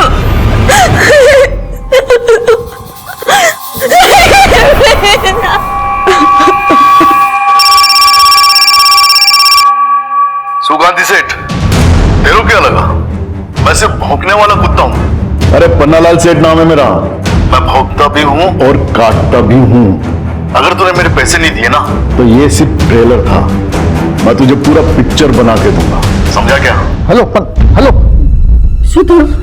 पन्नालाल सेठ की इतनी हिम्मत? मैं भी पुलिस को फोन करता हूँ। सामने हमारी बात बस करो, उसे पैसे चाहिए ना, आप ही दो इन्हें पैसा। लेकिन रमा, मेरे नाम पे जो जमीन है ना उसे बेच दो, उसको मुंह पे फेंक के आओ पैसे। मेरे लिए मेरी बेटी से बढ़कर और कुछ नहीं है।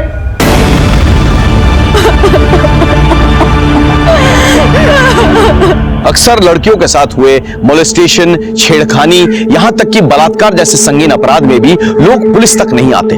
यह सरासर गलत है। अगर पुलिस को अपराध के बारे में पता नहीं चलेगा तो वो अपराधियों तक कैसे पहुंचेंगे, कैसे उन्हें सजा दिलवाएंगे? कांति सेठ और रमाबेन ने भी पारुल के मोलेस्टेशन के बारे में पुलिस को नहीं बताया।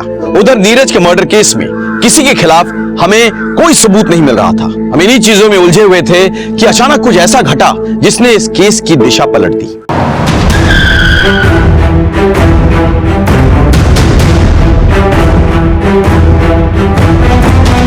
सर, लाश को सबसे पहले नौकर हार्दिक और पंशुल ने देखा, फिर बहू जिग्ना आए और बिल्कुल मैंने ही आप लोगों को फोन किया।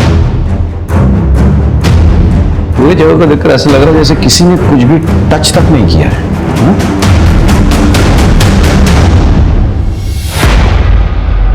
तो गला दबाने से हुई है। और घर पे कोई फोर्स एंट्री भी नहीं हुई सर। यानी कि जो भी आया था वो पहचान वाला था, तभी दरवाजा खोला गया था। घर में कुछ मिसिंग है? जी सर, 15 लाख रुपए। 15 लाख कैश? घर में क्या कर रहा था? जी वो बाबूजी ने किसी को डिलीवरी देने के लिए रखवाए थे।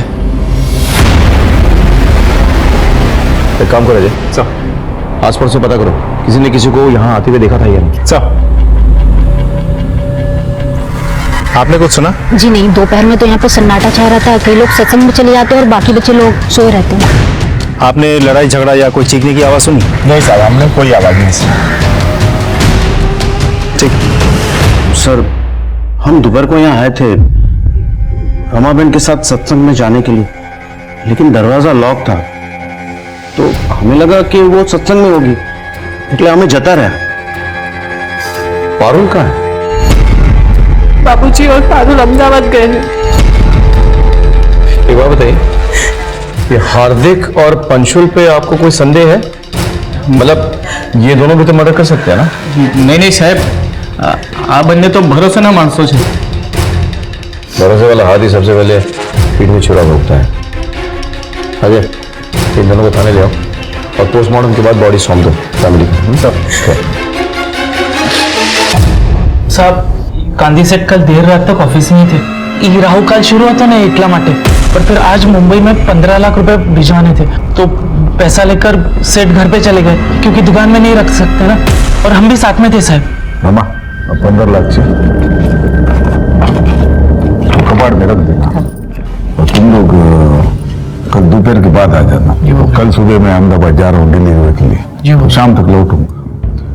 कल 11 से 3 बजे तक राहु काल है, तो उसके बाद आ जाना और ये कैश लेके जाना। जी बाबूजी। ठीक है बाबूजी। जय श्री कृष्ण। जय श्री कृष्ण। और फिर हम जब 2:15 बजे घर पहुंचे तो तुम दोनों के मुताबिक कांति से अपनी बेटी पारू को लेकर अहमदाबाद गए डिलीवरी के लिए। हाँ, अबे ये अंगड़िया कब से अपनी बेटी को लेकर जाने लगा डिलीवरी के लिए, बताना।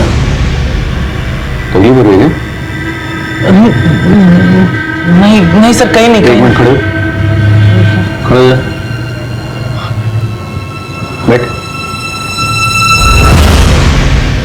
मुझे चेक करो जरा। खड़े हो जा, खड़े हो।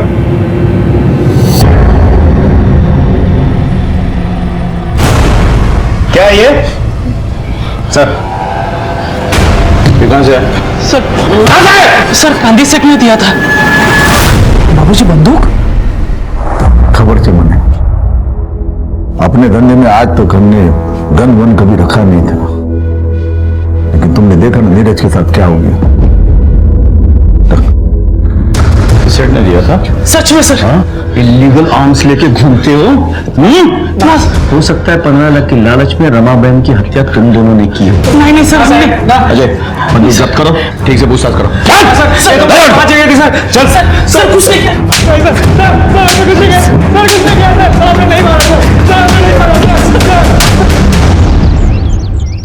सर डोंट वरी, मैं करवा दूंगा। ओके सर, दोनों को रात भर बहुत तोड़ा, लेकिन दोनों के दोनों एक ही रट लगाए बैठे हैं। हमने रमाबेन को नहीं मारा। सर कांति सेठ अपने घर पहुंच गया। अजय काम करो, हार्दिक के पिस्तौल को फॉरेंसिक के पास भेजो, चेक करवाओ कि कहीं ये वही पिस्तौल तो नहीं जिससे नीरज को गोली मारी गई थी। Can you do that? Okay sure. आपको किसी पे शक? नहीं सर। 15 लाख की लूट हुई है। आपको नोटों के सीरियल नंबर्स कुछ पता है? जी, ये नोट के नंबर हम लिख के रखते हैं, वो धवल भाई को पता है। Serial number? 1 minute sir. हाँ ये रहा। B325 थी G927। ये पैसे आपने दिए थे डिलीवरी के लिए? हाँ सर, हमने दिए। इसी सीरियल नंबर के नोट्स थे? Yes sir. Serial number confirm कर लिया है, इसी नंबर के नोट्स थे। गुड। एक बात बताइए, हार्दिक को गन आपने दी थी? जी। कहां से मिली है गन आपको? एक आदमी वो सप्लाई करता है। कौन आदमी? सलाउद्दीन। सलाउद्दीन के बारे में पता करो, और इन नोटों के जो सीरियल नंबर्स हैं ये हर जगह सर्कुलेट करो। सर आप अहमदाबाद गए थे ना डिलीवरी के लिए? अपने साथ अपनी बेटी पारुल को क्यों लेके गए थे आप? वो उसके बुआ के घर छोड़ने गया था अहमदाबाद में। कोई खास वजह? मैं आपसे कुछ पूछ रहा हूं।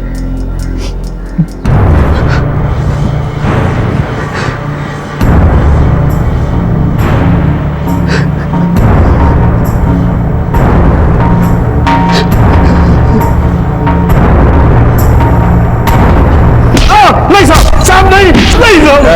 बस बस बस बस, इधर निकाल। वो कांति सेठ मेरा पैसा नहीं दे रहा था साहब, तो वो तो डरावा माटे थोड़ा। उसके बाद तूने रमाबेन को मार डाला? नहीं साहब नहीं, मैंने रमाबेन को नहीं मारा। नहीं मारा तूने? नहीं मारा।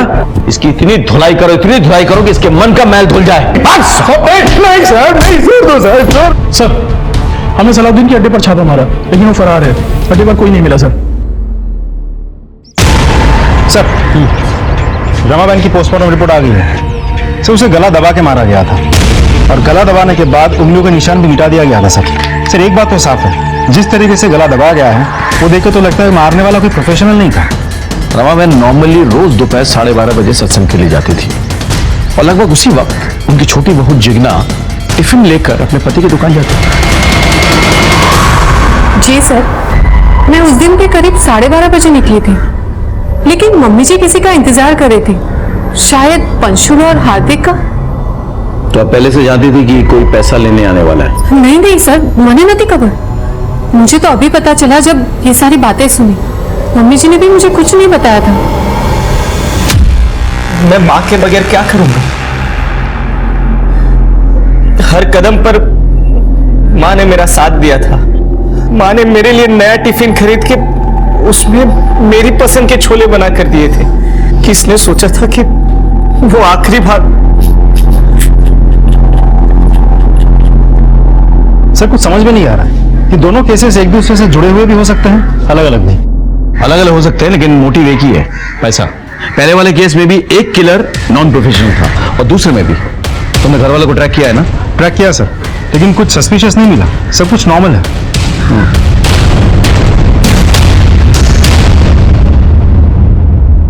सर, आपका शक सही था। हार्दिक के पास से हमें जो गन बरामद हुई थी, उसी गन से पॉइंट ब्लैंक रेंज से नीरज को मारा गया था और ये वही गोली थी जिससे नीरज की मौत हुई थी। जाके उठाकर लेकर आओ दोनों को सर। गन दोनों कांति ने दी थी ना? हाँ साहब, पर आगन तो मैंने नीरज की हत्या के बाद खरीदी थी। सलाउद्दीन तो फरार है, पुष्टि कौन करेगा? क्यों खरीदी थी ये गन? और वो नीरज की हत्या के बाद वो मन में डर बैठ गया था, इसलिए। ठीक है, अभी आप जा सकते हैं, लेकिन हम आप पे नजर रखेंगे। भागने की कोशिश मत कीजिएगा। जी सर।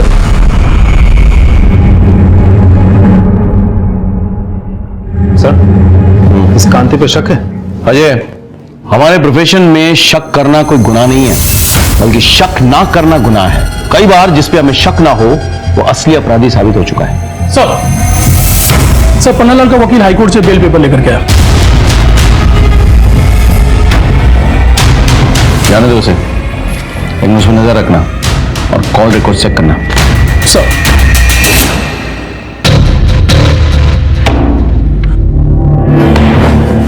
क्या भाई कल्पेश, आज तो बहुत पैसे आ गए तेरे पास। नहीं सर। लेके चलो इसको।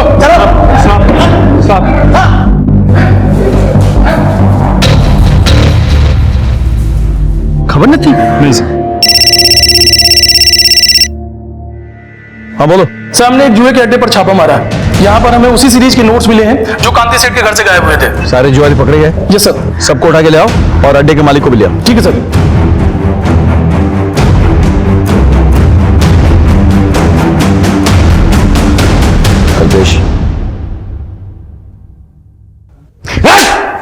सर, मैंने नहीं मारा अपनी माँ को। नहीं मारा? नहीं सर। ये पैसे कहां से मिले? पैसे ये सीरियल नंबर चेक किए जा चुके हैं। बोल। सर, ये तो वो पैसे जो माँ ने हितल को दिए थे सर, और हितल ने मुझे दिए। अच्छा? हाँ सर। सच कह रहा हूँ? जाओ बुलाओ, लेके आओ उसको। जी ये सच बोल रहे हैं। मैं गई थी उस दिन माँ जी के घर में। अरे वाह, चिकना अच्छी खुशबू आ रही है। कड़ी बना रही हूँ। अच्छा, मम्मी जी का है? हाँ, मम्मी जी। हितल बेटा केम छे? सारू છું મમ્મી। नहीं तबीयत सारी नहीं मम्मी, एक्चुअली डॉक्टर ने कुछ टेस्ट करवाने के लिए बोले हैं, तो थोड़े पैसे चाहिए थे। कितना रोज? 25,000। 25,000 तो नहीं है मेरे पास। एक मिनट, तो यहाँ चुके हैं। आई छू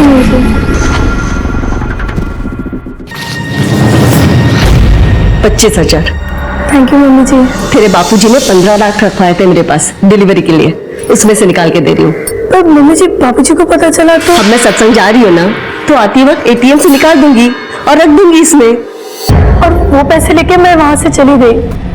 ये बात तुमने हमें पहले क्यों नहीं बताया? मैं डर गई थी सर, मुझे लगा कहीं आप लोग मुझ पर और मेरे पति पर ही शक न करने लगे। झूठ बोल के तुमने हमारा शक और गहरा कर दिया है। अब मैं बताता हूं तुमने क्या किया और कैसे किया। घर में 15 लाख कैश है, ये तुमने अपने लालची पति को बताया। फिर इसने तुम्हारे साथ मिलकर अपनी मां की हत्या कर डाली और वो सारे पैसे हड़प लिए। नहीं सर, मैं सच बोल रही हूँ, वो पैसे मुझे माँ जी नहीं दिए थे, हमने कुछ नहीं किया है। प्लीज सर विश्वास कीजिए। सच और झूठ का तो पता चल जाएगा। जाओ जाके इनके घर की चेकिंग करो, देखो सारा पैसा जुए में खर्च कर दिया या कुछ कैश बाकी है। जाओ।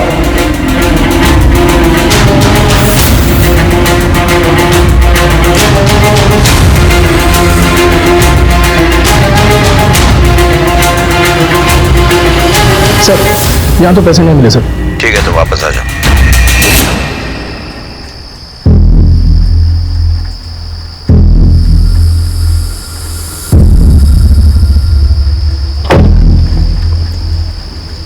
हेलो सलाउद्दीन भाई, हाँ તમારું પૈસો हिसाब साफ થઈ ગયો। ठीक।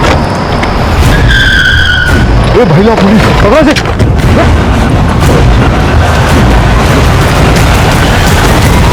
इनकी सीरियल नंबर मैच करो, कांति सेठ के घर से लूटे पैसे के साथ। नहीं सर, ये अलग नंबर के नोट्स हैं। आयुषो? Yes sir. डालो दोनों के अंदर, ले जाओ। ठीक है। साहब मैंने सलाउद्दीन से 25 लाख रुपए लिए थे साहब, और अगले हफ्ते नोटबंदी हो गई साहब, तो मेरा सारा पैसा डूब गया। और ऊपर से सलाउद्दीन ये मेरे को रोज धमकी देता था, पैसा वापस दे, पैसा वापस दे। साहब मैं पैसा कहां से लाता साहब? साहब मैं पहले ही समझ गया था, ये सीधे सीधे मेरा पैसा तो देंगे नहीं, तो सर हम दोनों ने मिलकर एक प्लान बनाया। अब पन्ना लाल ने कांति को 25 लाख के हीरे दिए थे, तो हम दोनों के बीच बात ये तय हुई कि जो हीरा लेने आएगा, डिलीवरी देने जाएगा, उसको हम मार देंगे, उसको लूट लेंगे और कांति सेठ से भी हर्जाना वसूल करेंगे। लेकिन जब तक हम नीरज को मारते, उससे पहले ही वहां कोई और पहुंच गया और उसने उसको गोली मार दिया। और उसके बाद तुमने रमाबेन को मार डाला और 15 लाख रुपए ऐंठ लिया। नहीं, रमाबेन को हमने नहीं मारा साहब, 25 लाख रुपए तो रमाबेन ने हमको दिए थे। पन्नालाल सेठ, मैंने अपनी पुश्ते में जमीन बेचने को दी है, इन्हें बिना बताए हुए। ये इसके बानू के 25 लाख हैं। मेरी बेटी को और मेरे परिवार को तंग करना बंद करो अब। झूठ बोल रहे हो तुम लोग, और पैसे की लालच में तुमने रमाबेन को मार डाला। नती से नती है। नीरज की खून की गुत्थी तो सुलझ चुकी थी, लेकिन रमाबेन के मर्डर की गुत्थी को हम जितना सुलझाने की कोशिश करते, वो उतनी उलझती जा रही थी। हम एक डेड एंड पर पहुंच चुके थे, पर इतना तो पक्का था कि इन सब में कोई और भी शामिल था, जिसने नीरज पर भी पहली गोली चलाई थी। मुझे यकीन था कि उसी ने रमाबेन की भी हत्या की। साहब आजा, बड़ी देर कर दी आने में। आप साहब अच्छे काम में वक्त तो लगता ही है ना। कुछ पता चला? हाँ सर, जिन गन से नीरज पर गोलियां चलाई गई थी ना, उनमें से एक गन तो सलाउद्दीन के आदमी ने खरीदी थी। और दूसरी गन। सर ये सब कुछ थोड़ा अजीब नहीं लगता आपको? स्टेप बाय स्टेप चलते हैं। देखो, कांति सेठ के बयान के मुताबिक वो वारदात से पहले वाली रात अपनी बेटी पारुल के साथ अहमदाबाद गए थे डिलीवरी के लिए, और पारुल को अपने रिश्तेदार के घर छोड़ने के लिए। उनके जाने से पहले हार्दिक और पंशुल कांति सेठ के घर आए, डिलीवरी के 15 लाख रखवाने। अगले दिन 3 बजे के बाद हार्दिक और पंशुल आने वाले थे वही 15 लाख उठाने के लिए, लेकिन उनके आने से पहले रमाबेन की मौत हो चुकी। और इस बीच हेतल घर में आती है और रमाबेन से पैसे मांगती है। हाँ सर, और उस वक्त जिग्ना अपने किचन में कड़ी और चावल बना रही थी अपने पति की टिफिन के लिए। रमाबेन 15 लाख के बैग से 25,000 रुपए निकालती है और हेतल को देती है। और 3:15 बजे हार्दिक और पंशुल घर पर आए और रमा को मरा हुआ पाया। सर इस केस में कुछ तो खटक रहा है, पता नहीं क्यों ऐसा लग रहा है कि इस पहेली में कोई तो कड़ी मिसिंग है। कड़ी कहीं नहीं, कहीं मिसिंग है। दोनों बयान पढ़ो। माँ ने मेरे लिए नया टिफिन खरीद के उसमें मेरी पसंद के छोले बना कर दिए थे। मैं गई थी उस दिन माँ जी के घर में। अरे वाह चिकना, बड़ी अच्छी खुशबू आ रही है। कड़ी बना रही हूँ।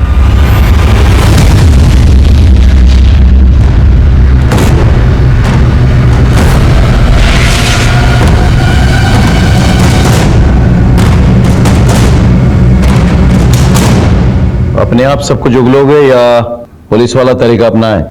मम्मी जी हर दोपहर को सत्संग के लिए चली जाती थी, तो विपुल को लंच देके जब मैं वापस घर आती थी तो कमलेश को भी बुला लेती थी।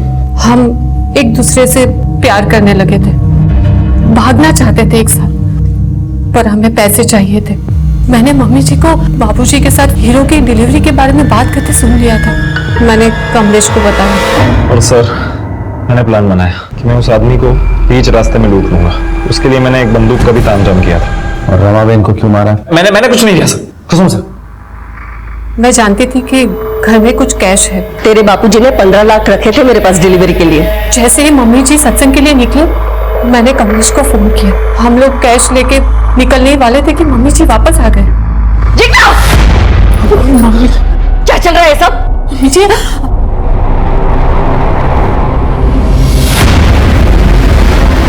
तुम दोनों ने पैसे चोरी किए? इसका मतलब उस दिन तुमने मेरी सारी बातें सुन ली थी ना? नीरज डिलीवरी लेने जवानों से? मम्मी जी, तुम दोनों ने मिलकर नीरज को मार डाला। तुम दोनों ने हीरे चोरी ली? अभी पुलिस को फोन कर दियो। मम्मी जी, ऐसा कुछ नहीं है। बस सब देख लिया मैंने। ना बड़ा धोखा, छोड़ूंगी नहीं तुम दोनों को। रमाबेन, जय श्री कृष्ण रमाबेन। क्या सत्संग में नहीं चलना है? उसे माफ कर दीजिए, उसने कुछ नहीं किया। मैंने अरे इसी ने सब कुछ किया है। बच्चा लाने तुम्हारी लड़की उसे कड़ी से कड़ी सजा दो। हमारी बेटी ऐसा नहीं कर सकती। जिग्ना, तुम अभी घर पे मत आना। तुम बाहर से टिफिन लेके विपुल के पास चली जाओ ताकि तुम पर किसी को शक न हो। बेटी के करतूतों पर पर्दा डालने के लिए आप लोगों ने एक मासूम औरत को मार डाला। जिग्ना के माता पिता को रमाबेन के हत्या के आरोप में गिरफ्तार किया गया और उन्हें सजा भी मिली। कांति सेठ की जिंदगी और बिजनेस में बस एक ही उसूल था, भरोसा। लेकिन दोनों ही जगह उन्हें सिर्फ धोखा ही मिला। पन्नालाल ने सलाउद्दीन के साथ मिलकर नीरज की हत्या की और कांति सेठ को बिजनेस में धोखा दिया।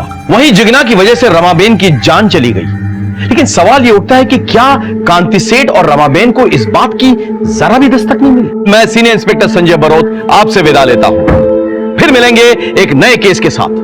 तब तक सतर्क रहिए और देखते रहिए क्राइम पेट्रोल दस्तक। मकसद बताना नहीं बल्कि बचाना है। जय हिंद। क्राइम पेट्रोल के ऐसे ही मजेदार एपिसोड्स देखने के लिए हमारे चैनल को सब्सक्राइब करें